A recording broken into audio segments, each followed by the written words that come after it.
We decided to go and see Nuremberg this week, not because I saw an ad for it on TV or anything else in mainstream media, but because I was here on the YouTubes actively searching for new releases to go and have a movie date with my wife. And I started wondering, where is the marketing budget for this film, for Nuremberg? What's more is that I can pop into Safari on my phone, movies near me, and all the recent movies will show, such as these, but not Nuremberg. Odd, methinks to myself. We had to actively seek out the small handful of local theaters showing this movie.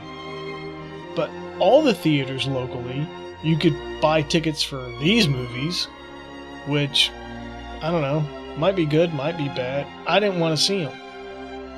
I understand World War II has been done ad nauseum, but there's a reason for that. Evil infiltrated an entire group of people. I do not think in the beginning that this was the case, it was just survival. But then old Hob, the great deceiver, made his appearance. And in this new movie, Nuremberg, shows this without a single gunshot fired on screen. Nuremberg is quality writing, top actors delivering the lines believably, excellent production and score. So where is it when we searched for movies to go see? I get maybe licensing or district constrictions or whatever, but come on. Could it be that the subject matter is passé? How many deaths does it take to keep humanity's attention span? And for how long? Is Hitler's 6 million deaths not enough for society's long haul? Which is probably more if you want to factor in military and collateral deaths. How about Stalin's 6 to 20 million? Mao's estimated 70 million? Is that enough to be remembered? The movie is based on the work of psychiatrist Doug Kelly, who gets tasked to deep dive into the horrors of the acts of the prisoners, the disgusting arrangement of time and the end of the Hitler-Nazi regime, and prevent them from committing suicide. Played by Rami Malek, who I thought wasn't the best choice for the role with his odd smirks and high-strung personality, but at the end of the movie, it makes sense why he was cast.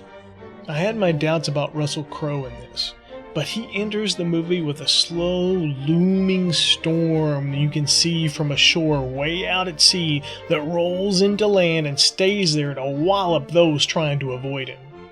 Crowe's bearing plays the psychiatrist Kelly at his own Freudian game, to hopefully achieve his goals of being set free to tame and control the remains of Germany.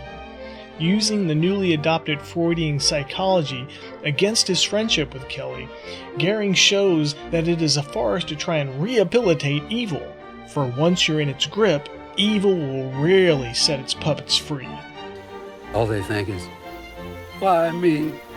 Please, just leave me alone. All they hope is it'll go away. But it won't go away. Michael Shannon plays Jackson, and he enters the movie with a superhero dust-erupting landing that never lets up. You get the sense that right before each line is delivered, Shannon is formulating 3 different ways to deliver it, and each choice is spot on to the scene he's engaged in. The movie kicks off with some situational humor that works for the most part. You get to see the main characters before the heavy tones of the story actually kick in. Leo Woodall plays Triest, a German translator that is Jewish, and his role has the most arc, I suppose, in my opinion. Jackson, Goering, and Kelly's characters pretty much stay the same. They have the goals they want to achieve and do what's needed to achieve them. Triest, played by Woodall, is different. He has every right to be angry and smug and hateful and cruel, and when given the opportunity to do so, which I have to be honest, I was expecting, he does the opposite. He does the exact opposite of what he has every right to do. He does the opposite of what his Nazi prisoners did to their Jewish and minority prisoners. He shows mercy and kindness. That scene in my anti-affable opinion, makes the movie's point. Point blank, bullseye. But I did feel the exchange between Dr. Kelly and Trieste at the train station was a tad too labored and lily-gilded.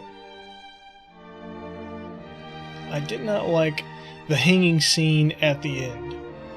I think it undercuts the overall humanity theme of the film.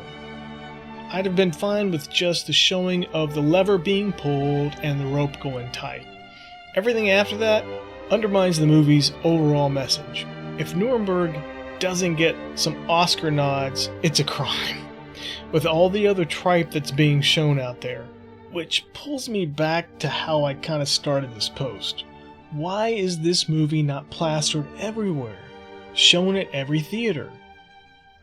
If you went up to the young people today and asked them, of what importance is the date June 6, 1944, December 7th, 1941, May 8th, 1945, September 1st, 1939, May 10th, 1940. If people, even with the abundance of material out there available, decide to forget about the atrocities of World War II and the German elite, then it's only because people let it happen.